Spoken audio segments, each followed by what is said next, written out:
सबका एक प्रश्न रहता है कि भागवत गीता में भगवान श्री कृष्ण ने कहा है कि मेरी इच्छा के बिना एक पत्ता भी हिलता डुलता नहीं है। उनके मर्जी के बिना हम श्वास तक नहीं ले सकते हैं। जब हम उनके मर्जी के बिना हम श्वास तक नहीं ले सकते हैं तो कोई भी प्राणी की इतनी हिम्मत कैसे हो जाती है कि कोई भी पाप कर सके, कोई भी दुष्कर्म कर सके। और जब हम कोई पाप कर्म परमात्मा की इच्छा से करते हैं और उसने हमारे कर्म में भाग्य में लिख दिए हैं कि आप इस दिन ऐसा करेंगे, लेकिन भगवान कहते हैं कि कुछ भी हो रहा है मेरी मर्जी से हो रहा है, लेकिन हम कोई गलत काम कर रहे हैं तो इस पाप का भागीदारी मैं क्यों बनूं? इस पाप के भागीदारी तो भगवान को बनना चाहिए, क्योंकि उसने हमारे कर्म में लिख दिए हैं। तो साथियों, इस प्रश्न का उत्तर हम गीता के माध्यम से ही देते हैं। भगवत गीता का अध्याय 11 श्लोक नंबर 33वां में लिखा हुआ है, तस्मात् त्वमुत्तिष्ठ यशो लभस्व जित्वा शत्रुन् भुक्ष्व राज्यं समृद्धं मयैवेते निहिता पूर्वमेव निमित्त मात्रं भव सव्यसाचिन।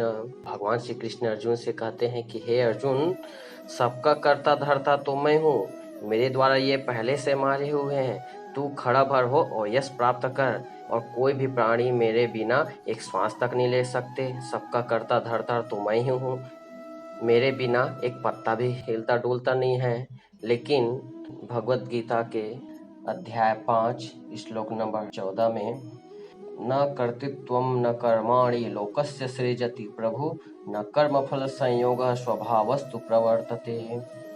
भगवान श्री कृष्ण कहते हैं, वे प्रभु न स्वयं करता है और न कराता है और न ही वो जुगाड़ बैठाता है। लोग अपने स्वभाव में स्थित प्रकृति के अनुरूप बरतते हैं, स्वतः कार्य करते हैं। वे अपने आदत से मजबूर होकर करते हैं, भगवान नहीं करते हैं। तब लोग कहते क्यों कि भगवान करते हैं? तो गीता के अध्याय 18 श्लोक नंबर 11 से 14 तक कहते हैं कि मानव के शुभ और अशुभ कर्म होने में 5 कारण बताए हैं। पंचतामी महाबाहो कारणानि निबोध में, वह कारण कौन कौन से हैं बताते हैं इसी श्लोक के जस्ट आगे में। अधिष्ठानं तथा कर्ता करणं च पृथग्विधं, विविधाश्च पृथक् चेष्टा दैवं चैवात्र पंचमम्। भगवान श्री कृष्ण कहते हैं कि पुरुष के कोई भी शुभ और अशुभ कर्म होने में 5 कारण हैं। पहला कारण है यह मन जो करता है, सबके कर्ता धर्ता है। दूसरा, पृथक पृथक कारण जिनके द्वारा किया जाता है। यदि शुभ पार लगता है तो विवेक, वैराग्य, शम, दम, त्याग, अनवरत चिंतन की प्रवृत्तियां इत्यादि कारण होंगे। यदि अशुभ पार लगता है तो काम, क्रोध, राग, द्वेष, लिप्सा इत्यादि कारण होंगे। ये सब इसके द्वारा प्रेरित होते हैं। तीसरा कारण है नाना प्रकार की इच्छाएं और न्यारी न्यारी चेष्टाएं। चौथा कारण है आधार, अर्थात साधन। जिस इच्छा के साथ साथ साधन मिला वही इच्छा पूरी होने में लगते हैं। और पांचवा है संस्कार। जब मनुष्य मन, वाणी और शरीर से शास्त्र के अनुसार अथवा विपरीत जो कुछ कर्म आरंभ करता है उसके ये 5 कारण हैं। परंतु उसके बावजूद भी जो परमात्मा को करता देखते हैं वह मूढ़ बुद्धि है, दुर्बुद्धि है, यथार्थ नहीं देखते हैं, अर्थात भगवान नहीं करते हैं। ये भगवान श्री कृष्ण कहते हैं। पहले कहते हैं कि सबका कर्ता धर्ता तो मैं हूँ, मेरे द्वारा एक पत्ता भी नहीं हिलता है, मेरे द्वारा एक श्वास भी नहीं सकते। फिर उसके बाद वो कहते हैं कि वे प्रभु न स्वयं करते हैं और न कराते हैं, सब अपनी प्रकृति के अनुरूप ही वो कार्य करते हैं।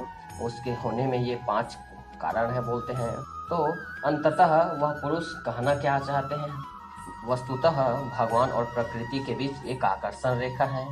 जब तक हम प्रकृति की सीमा में हैं तो भगवान कुछ नहीं करते हैं, बहुत समीप रहकर भी दृष्टा रूप में रहते हैं। जब अनन्य भाव से इष्ट को पकड़ने पर वे हृदय देश से संचालक बन जाते हैं। साधक प्रकृति की आकर्षण सीमा से निकलकर उनके क्षेत्र में आ जाता है। ऐसे अनुरागी के लिए वे ताल ठोक कर कहते हैं, सदैव खड़े रहते हैं, केवल उसी के लिए भगवान करता धरता रहते हैं। तो साथियों, इसे हमें समझ में आता है कि भगवान तो करता धरता है, लेकिन उसके लिए है जो भगवान के समीप है, जिसके पास भगवान के लिए अनुराग है, जिसके पास भगवान के लिए बहुत भाव है, जो अनवरत भगवान के चिंतन में लगे हुए हैं, वे उसके लिए कहते हैं कि सबका करता धरता तो मैं ही हूँ। तो साथियों, सोच कर सोचो, साथ लेकर क्या जाएंगे।